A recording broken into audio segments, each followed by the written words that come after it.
BRS TV breaking news. Shravana మాసం శ్రీ గిడ్డ ఆంజనేయ స్వామి పరువెల్లే పండగ. శ్రీ గడ్డి ఆంజనేయ స్వామి పిలిచే పలికే దేవుడు. నమ్ముకున్న వారికి నీడే ఉండును, నమ్మలేని వారికి దుమ్మనై లేడు. కర్నూలు జిల్లాగా పెద్ద కడబూరు మండల తారాపురం గ్రామంలో శ్రీ గిడ్డ ఆంజనేయ స్వామి దేవాలయం అధికారి సాయి కుమార్ మీడియాతో మాట్లాడుతూ ప్రతి శనివారం వచ్చిన భక్తులకు అన్నదాన సౌకర్యం ఏర్పాటు చేశామని చెప్పడం జరిగింది. భక్తులకు ఇబ్బందులు లేకుండా నీటి వసతి, మహిళలకు పురుషులకు కొత్తగా బాత్రూంలు ఏర్పాటు చేస్తామని చెప్పారు.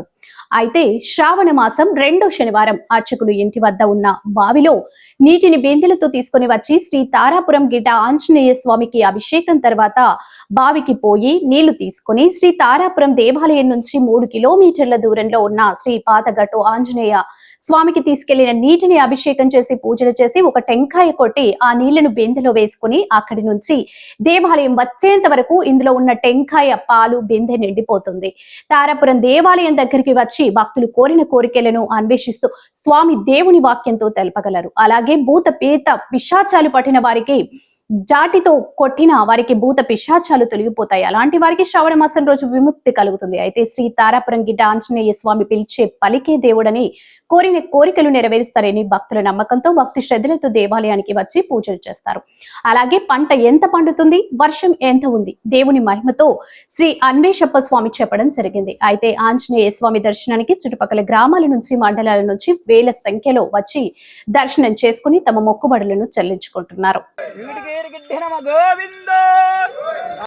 సార్, భక్తులకు ఎటువంటి సౌకర్యాలు కల్పించారు సార్? ఇక్కడ నేను కార్యనిర్వహణాధికారిగా శ్రీ ఆంజనేయ స్వామి దేవస్థానానికి 1 ఇయర్ అయిందండి. వచ్చి దేవస్థానానికి వచ్చే ప్రతి భక్తునికి వాటర్ సౌకర్యం కానీ, అన్నదాన కార్యక్రమం కానీ ఎటువంటి ఇబ్బంది లేకుండా చూసుకుంటాము. ప్రజెంట్ ఉండే మినరల్ వాటర్ ప్లాంట్ కూడా పెట్టాలనే ఆలోచనతో దేవస్థానంలో ఏర్పాటు చేయటకు సిద్ధం చేశాము. రెండో విషయం ఏంటంటే, భక్తులకు వచ్చే ప్రతి భక్తునికి దేవస్థానం రాజగోపురం ముందే కాళ్ళు కడుక్కోవడానికి కానీ, చేతులు కడుక్కోవడానికి కానీ ఇబ్బంది లేకుండా వాటర్ ఫెసిలిటీ మాత్రం ఇబ్బంది లేకుండా సమకూర్చున్నామండి. మరుగుదొడ్లు ఫెసిలిటీ ఏ విధంగా రీసెంట్గానే మరుగుదొడ్లు కూడా 6 మరుగుదొడ్లు కూడా నిర్మించి ఉన్నాము. వచ్చే లేడీస్కి కానీ, వృద్ధులకు కానీ, జెంట్స్కి కానీ ఇబ్బంది లేకుండా మరుగుదొడ్లలో కూడా ఫెసిలిటీస్, వాటర్ ప్లాంట్ పెట్టించాము. కొత్త బోర్లు వేయించేసి మరుగుదొడ్లకు కూడా వాటర్ ఇబ్బంది లేకుండా సమకూర్చామండి దేవస్థానం ఎదుటని. ఈరోజు ఈ పౌర్ణమి పండుగకి ఎంత ఖర్చు టెంపుల్ ద్వారా చేశారు సార్? దేవస్థానం నుండి ఖర్చు ఇప్పుడే చెప్పలేమండి. మేము ఖర్చు చూసి ఈరోజు కదా ఫెస్టివల్ జరిగింది, 2 to 3 డేస్లో సబ్మిట్ చేస్తాం. ఏమేమి ఖర్చు అయింది, ఎంతెంత ఖర్చు అయింది, వచ్చే భక్తులకి ఏమేమి ఫెసిలిటీస్ ఇచ్చామో, అన్నదాన కార్యక్రమం కానీ అన్నీ ఈరోజు ఏర్పాటు చేసిన దానికి మేము ఫైనల్ పేమెంట్ చేసినాక మీకు చెప్తామండి. ఇబ్బంది లేకుండా చెప్తాం. సార్, మీ పేరు సార్? సాయి కుమార్ అండి, కార్యనిర్వహణాధికారి, శ్రీ గిడ్డ ఆంజనేయ స్వామి దేవస్థానం తారాపురం. ఎక్కడి నుంచి వచ్చారు సార్? నేను కర్నూలు రెగ్యులర్ అండి, కర్నూలు నేటివ్. రెగ్యులర్గానే ఇక్కడికి వచ్చాను, కోసిక ఆంజనేయ స్వామి టెంపుల్కి, తారాపురం గిడ్డ ఆంజనేయ స్వామి టెంపుల్. Thank you.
ప్లేట్లు పట్టుకున్నా